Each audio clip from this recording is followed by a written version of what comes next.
Money not spent is money saved. Okay, in this video, I'm going to be talking about 15 money saving tips that I swear by. And my hope is that this video will help you to save a lot of money fast. Everyone, welcome back to my channel. My name is Samantha and I'm here today to help you grow and develop in your personal finances. If you haven't already subscribed to the channel, please hit the subscribe button and the notification bell so you don't miss out on future videos. And just to let you know, I use timestamps in my videos, so you can skip through any section of this video using the timestamps that are available for you in the description box below. Years ago, when I was really young, I once heard my dad say, money not spent is money saved. And this stuck with me. I think he only said it once, but it's really stuck with me until now. Like, I still remember it vividly. Doesn't mean though that I have that savings discipline naturally or that I applied this throughout my life. I've been very wasteful and I've done videos about it, but in this video I'm going to be sharing with you practical steps and things that I actually do to help me save money. So these are things that I personally swear by and things that I have tried and I have tested. As we mentioned in the last financial goals video, linked in the cards and in the description box below for you in case you missed it, the first and most important step is to actually establish or determine what your financial goal is. How much do you want to save and what kind of time frame are you giving yourself to meet that saving plan? And what are you saving for? Most importantly, are you saving for an investment? Are you saving for an emergency fund? In any case, you need to determine what that financial goal is for. Like, what is the saving plan for? So it will help you to stay on track. And as we said, it's easier said than done. So you have to be absolutely intentional, and it starts with having a plan and a budget. If you don't know what you're kind of spending your money on a regular basis, or if you don't really have the figures to input into a budget, I would recommend that you take 3 months, and in those 3 months you need to document every single one of your purchases. Any transaction that you make, document it, write it down. I will try and link in the description box a simple transaction sheet that I use. If I can make a downloadable copy, then you can download it straight from the description box below. Otherwise, there are so many budget tools that you can look up online and download, but the point is to actually just document each and every one of your transactions. So at the end of the 3-month period, you know on average what you're spending on your food, luxuries, on taking yourself out, how much are you actually investing, if you are investing at all, and then take an average from these 3 months and prepare a budget for your 4th month.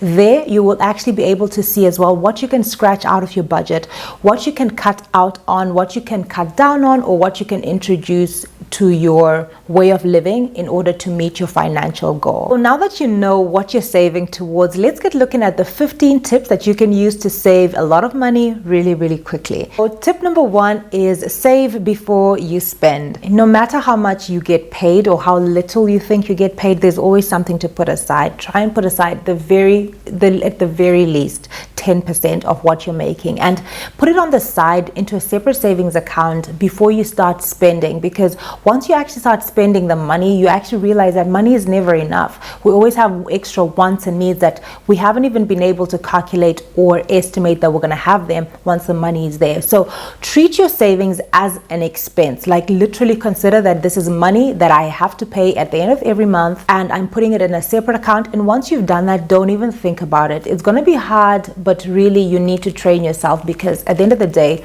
you're going to need at the very least an emergency fund. That's about money to cover 6 to 12 months of your living expenses should, God forbid, anything happen, or should you need it, should you lose your job, God forbid that anything should happen, you at least have money to survive on while you're looking for the next thing, or while you're establishing your business. If you are intending on starting a business, it takes time for a business to sustain itself. I've injured myself twice. I've burnt myself with boiling water and I couldn't go to work for about 2 weeks, and I get paid per hour. I get paid to fly. So when I'm not flying, my salary is affected. And I then injured myself again. I broke one of my toes and I couldn't work for almost a month. I think it was about a month. And it actually overlapped into 2 months. So 2 months' salaries were affected thereafter. And I felt the effects even a year later of me not being able to work at that particular time.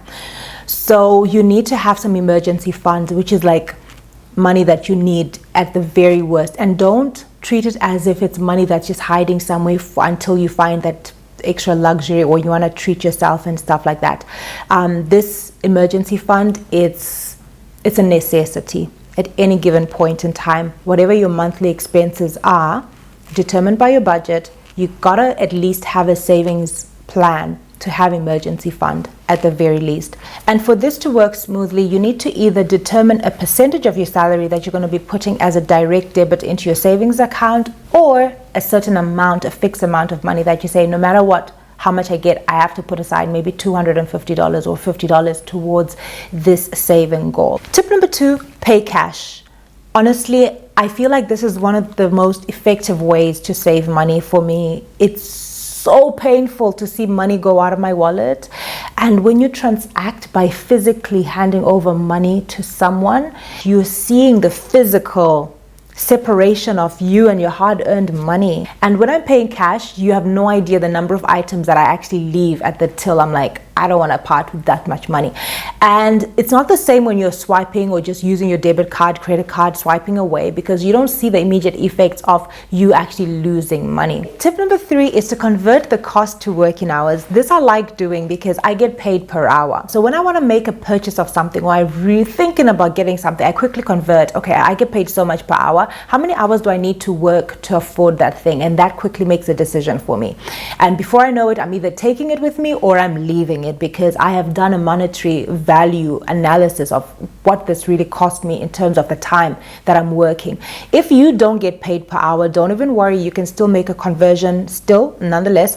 You will just take what you get paid for the month and calculate how many hours you're working in the month to determine your hourly rate. For example, when I was back as a PR manager, I used to work 170 hours in a month. So I would just take my salary divided by 170 hours to get my hourly rate. So you can still use the same principle to calculate how much a product will cost you in terms of hours, like how many days do you actually need to work to make that purchase. And there's a guy called Arthur Marara. He's a Zimbabwean guy. Actually, he's a lawyer, but he also is really, really good with entrepreneurship, stuff like this. And he once said, do you know the large box of pizza costs the same amount as a bag of cement?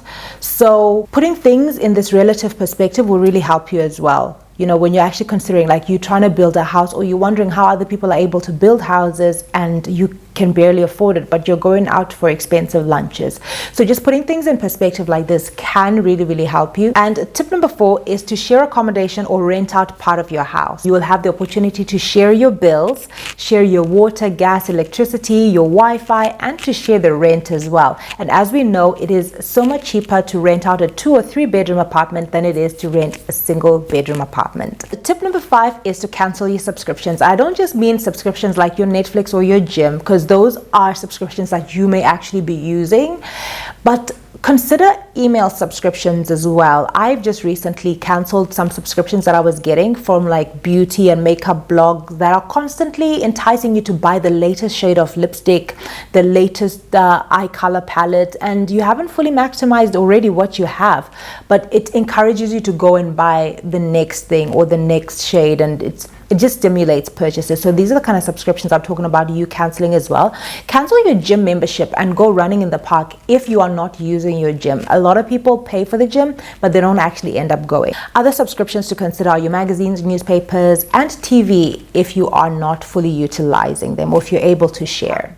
The amount of money you're going to be able to save in the long run really depends on how much money you're able to make. And if coronavirus taught us anything, is that it's not wise for us to depend on one source of income. So tip number 6 is to generate more income. Consider using your time, your gifts, your talents, and your hobbies to generate extra income. And if you are kind of stuck for ideas of how you can generate extra incomes of money, consider this video that I've done, and I will leave it linked for you in the cards and in the description box below, where I was talking about 8 ways you can generate passive income. So tip number 7, this one tip, if you want to forsake everything else that I've said, or if you want to stop watching this video, this is the point that you should just take this one point and run with it, and for sure, guaranteed you will thank me later. Because this is going to instill such a discipline in you that's going to transcend other areas of your life. This is the game changer. This one tip right here Guaranteed, you will thank me later. And while we're here, if you're finding any value in this video, please let me know by giving it a thumbs up. So tip number 7 is delay the purchase as much as possible. This is something that you know that you need, you know that you want it, you know that you can afford it, and you know that you will have it. What we don't realize is that instant gratification really fuels us to make impulse purchases.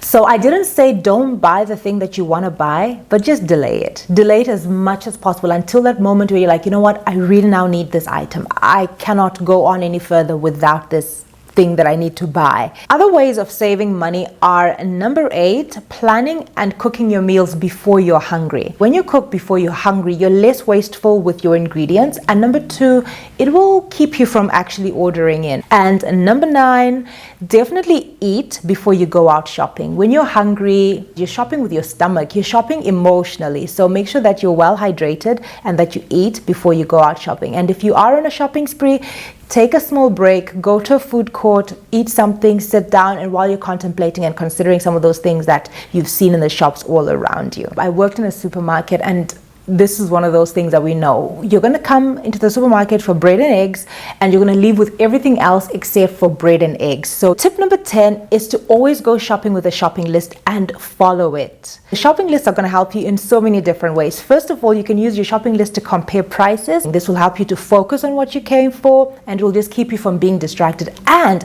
if you find those things that are attracting you and calling your attention, need me, take me, all those glitzy and glittery things that want to take your money, just think back to the other point that I said earlier. Tell yourself that I will take it, I will have it, but just not today. Tip number 11 is to make sure that you eat your leftovers before you go ahead to make fresh meals. I've grown up in a household where it's normal to have leftover nights. And on these nights, we know mom and dad are not cooking, but we can eat whatever we want that is available from the leftovers that have kind of accumulated either throughout the week or just from the previous night. And leftovers actually make really, really good meals, pack lunches. So when you're going to work or school, you're not going to be buying an extra meal when you have your leftovers from the previous night. This also helps you to make sure that you eat your leftovers before they go bad. It's really easy to forget that you have leftovers, and the next thing is you open the fridge and you have to throw them away, and there's nothing worse than throwing food away. So make sure you eat your leftovers before you make fresh meals. And tip number 12 is to calculate your cost per usage of that item that you want to buy. And you can do this by taking the cost of the product divided by the number of times that you're going to use it. And if that cost is higher than you renting it out, then consider renting the item rather than actually buying it. Say, for example, you need to print some documents. Should you buy a printer, cartridge, and paper, or photocopying shop near you and get those papers printed out? Should you actually buy a car, or would you rather rent a car? Tip number 13 is to avoid overstocking your pantry. Oftentimes you're buying the same things that you already have at home, but you just don't know that you have them. So always go through your pantry and see what you have. Tip number 14 is to chop and freeze. If you have vegetables and fruit that are on the verge of going bad, before they go bad, clean them, chop them, and freeze them. And then later on, grab them, take them out, and blend them into your favorite smoothie, or use them as frozen vegetables that you just steam and have with your regular meal. But the point is, avoid buying so much fruit and vegetables that you can actually consume before they go bad. But if you see that they're going bad, you're not going to be able to eat them, definitely chop and freeze. Woohoo! Tip number 15 is avoid promotions, specials, and deals. As much as you can help it, only buy stuff on promotion that you actually need. So many times I've gone to the mall and I'm like, no, it's a shopping festival time. I just want to see, I just want to look around. And how many times do you come back home with stuff that you did not plan to buy, that you don't even need, and you're buying them because it's on special and it's on promotion? So if it's tinned food and stuff like that, also always check the expiry date, because supermarkets do this as a tactic, as a strategy for them not to lose money, is they put these things on promotion before they expire. So also kind of check, Because if you go about and hoard, you've just wasted your money, because the shop is not throwing it away, but you are. So I hope that you've enjoyed this video, and if you have, please let me know by giving it a thumbs up. Let me know in the comment section below which of these 15 money saving tips you like the most. I personally respond to each and every one of your comments, so hang out with me in the comment section below. Don't forget to subscribe, hit that notification bell so you know when I publish new videos. Love you guys, and I will see you on the next one.